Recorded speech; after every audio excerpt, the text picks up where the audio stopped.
So, top 10 anime where our main character is overpowered and hide his powers, right? Yes! Yes! Yes! Yes! Yes! Yes!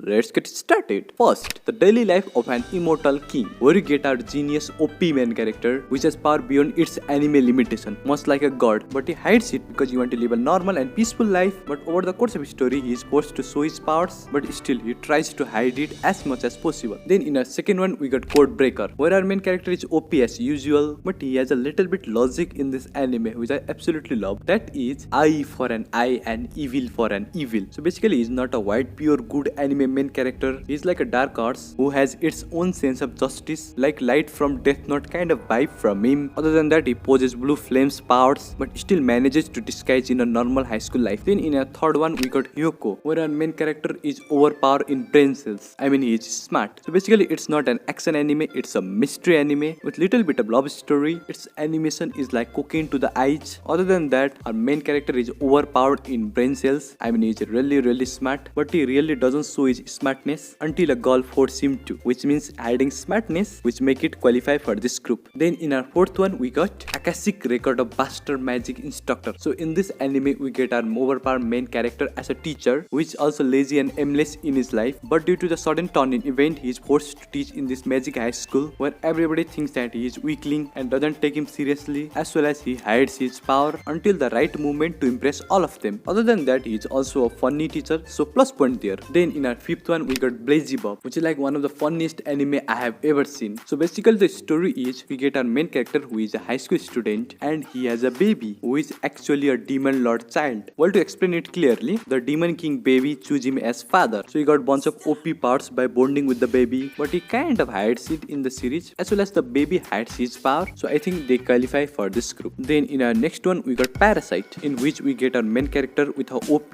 hand, but he kind of hides it from the normal people. So the basic story is our main character is living a normal life, then a parasite came and tried to hijack his brain, but due to the fortunate turn of event, the parasite bonded with his arm, not his brain. So both of them coexist in his body and kill other parasite infected person over the course of his story. Then in our next one, we got Noragami, where our main character is a god, I mean literally a god, who seems like a weak god at first, but when it comes to his powers, later in the series we find out that he is hiding it and he is OP as Hellman. Other than that, it has a great story, great romance story as well. So please try it if you like overpowered main character in a love story. Then in our next one, we got 7 Deadly Sins, where our main character seems like a weakling, but who knows man how much power he is hiding. I mean literally a OP main character who doesn't show his powers at first. Totally the one for this recommendation. Other than that, we get another character named Scanner, who is also OP as hell in day and weakling at night. Then as for the story, we get demon, god, princess, kingdom, olds, demon lords and everything packed with it. The animation in some of the seasons are a weak factor, but just to start, it's a nice anime. Then in our next one, we got Plunderer. Pardon me if its pronunciation is wrong. So for this anime, we get our main character who is hiding his power as usual, but its story is not that simple. It's kind of a deep and cool. As for the most part, we get our Porby main character who seems to be weakling at first, like his power level is in minus according to the story, but then later we found out he is OP as Hellman, like a ace in the deck of cards. Other than that, the old building is great. Everything about the story, I just love it, and once you get hooked with the plot, you are really going to enjoy it. Then in our last one, we got Bongo Stray Dogs, where not exactly our main character is hiding his power, more like he doesn't know about his powers. Other than that, we get our another interesting character there who is actually hiding his power throughout the story, and later we found out he is OP as Hellman. Other than that, if you are looking for this type of recommendation or for this type of group of anime, I know many anime like Irregular at Magic High School, Mob Psycho 100, that time I get reincarnated as a slime, and One Punch Man, which also got the same concept, but the point is I had already talked about them in my previous video, so I am not putting them here. As for the most part, if this recommendation is not enough for you, here is a list of top 10 anime where our main character is overpowered and a transvestite student. You can watch it, it's flashing right in your screen, just click it. Then that's it for this video guys. I hope you like it. Be sure to subscribe, like and comment. Peace out.